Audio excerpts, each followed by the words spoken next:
ಉಡುಪಿಗೆ ಬನ್ನಿ ವೀಕ್ಷಕರಿಗೆ ನಮಸ್ಕಾರ. ತುಳುನಾಡಿನ ರಾಜಧಾನಿಯಾಗಿ ಸಂಸ್ಕೃತಿಯ ಬೀಡಾಗಿ ಮೆರೆದ ಸೀತಾ ನದಿಯ ದಂಡೆಯ ಮೇಲಿರುವ ಪುಟ್ಟ ಊರು ಬಾರ್ಕೂರಿನ ಪ್ರಾಚೀನ ಹೆಸರು ಬಾರಕನೂರು. ಆಳುಪರ ರಾಜಧಾನಿಯಾಗಿದ್ದ ಬಾರ್ಕೂರು ಹೊಯ್ಸಳ ಮತ್ತು ವಿಜಯನಗರ ಅರಸರ ಕಾಲದಲ್ಲಿ ಪ್ರಾಂತೀಯ ರಾಜಧಾನಿಯಾಗಿ ಮೆರೆದಾಡಿದ ನಗರ.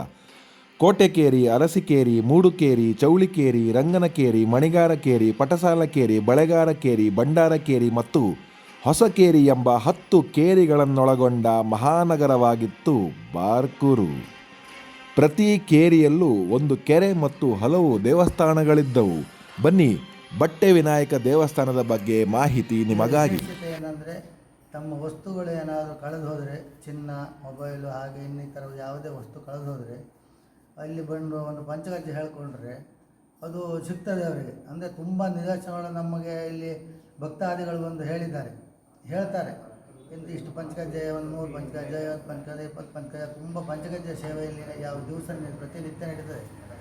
ಬಟ್ಟೆ ವಿನಾಯಕ ಅಂದರೆ, ಬಟ್ಟೆ ಅಂದರೆ ದಾರಿ, ಮಾರ್ಗದರ್ಶನ. ನಾವು ಹಾಕ್ಕೊಳ್ಳೋ ಬಟ್ಟೆ ಅಲ್ಲ, ಮಾರ್ಗದರ್ಶನ ಕೊಡುವ ಗಣಪತಿ ಅಂತ. ಉತ್ತರ ದಿಕ್ಕಿಗೆ ಮುಖ ಮಾಡಿ ಕುಳಿತಿರುವಂಥ ಬಾಲ ಗಣಪತಿ. ಇಲ್ಲಿ ಅಂದರೆ ನಮ್ಮ ಜೀವನದಲ್ಲಿ ಏನಾದರೂ ಕಷ್ಟ ಬಂದರೆ ಇಲ್ಲಿ ಬೇಡಿಕೊಂಡ್ರೆ ಅದು ಪೂರಿ ಆಗ್ತದೆ, ನೆರವೇರಿಸಿಕೊಡ್ತಾನೆ ಅಂತ ಒಂದು ಜನರು ನಂಬಿಕೊಂಡು ಬಂದಿದ್ದಾರೆ. ಇಲ್ಲಿ ತ್ರಿಕಾಲ ಪೂಜೆ ಆಗ್ತದೆ. ಬೆಳಿಗ್ಗೆ 4:15ಗೆ ಓಪನ್ ಆಗ್ತದೆ. ಬೆಳಿಗ್ಗೆ ಪೂಜೆ ಮತ್ತು ಮಧ್ಯಾಹ್ನ ಅಭಿಷೇಕ ಪೂಜೆ, ಸಂಜೆ ಪೂಜೆ ಆಗ್ತದೆ. 3 ತ್ರಿಕಾಲ ಪೂಜೆ ಆಗ್ತದೆ. ಬೆಳಿಗ್ಗೆ 4:15ಗೆ ಓಪನ್ ಆಗಿ ಮಧ್ಯಾಹ್ನ 1 ಗಂಟೆಗೆ ಕ್ಲೋಸ್ ಆಗ್ತದೆ.